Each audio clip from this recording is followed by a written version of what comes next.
Hi friends, আজকে না তিল দিয়ে নারকেল দিয়ে একটা নাড়ু বানানো দেখাবো। নারকেলটা কুড়ে নিয়েছি, আর এটা শুকনো তিল কি করে করব দেখাবো। প্রথমে কড়াই আমি ঘি দেবো, এখন একটু প্রথমে ঘি দেবো। ঘি দিয়ে দিচ্ছি না, গরম হয়ে গেছে। এবার এগুলো আমি সব দিয়ে দেবো। নারকেলটা বেশি ভাজবো না, তাহলে এটা চিমড় হয়ে যাবে খেতে। একটু হালকা খালি নেড়ে নিলাম। এরপরে আমি এতে গুড় দেবো। দেখো গুড়, এই গুড়টা লাগবে।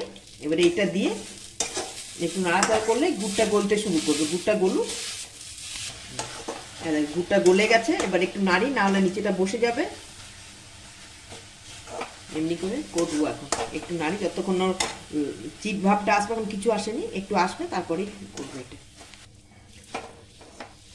দেখো হয়ে গেছে, দেখেছো?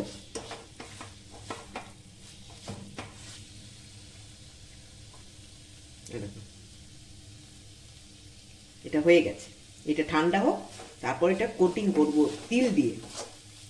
প্লেন নারকেল সন্দেশ তো খাও, কিন্তু এটা দিয়ে করব, তিল দিয়ে করব, খুব সুন্দর লাগবে।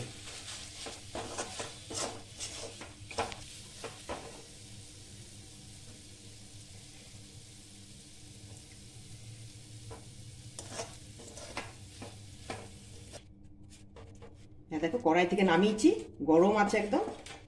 এটা এমনি করে সোজা করে নেব।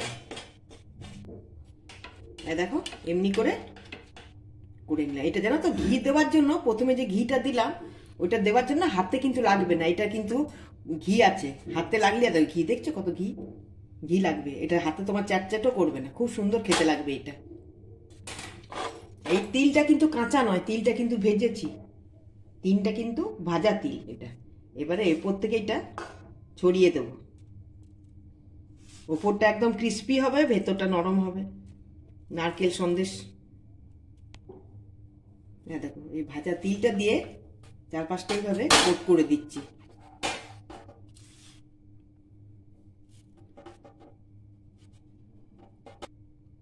দেখো এটা তিল দিয়ে কোট করে দিয়েছি। নিচেটা কিন্তু নারকেল সন্দেশটাই আছে, আর ওপরটা খালি তিলে। তাহলে খেতে গেলে তোমার দুটাই মুখে পড়ে যাবে। একদিকটা নারকেলও পড়বে, তিলের ওই ভাজাটা পড়বে, খুব ভালো লাগবে খেতে। দেখো ঠান্ডা হয়ে গেছে। এবার এটা আমি কেটে সার্ভ করে দেবো। বুঝছো তো?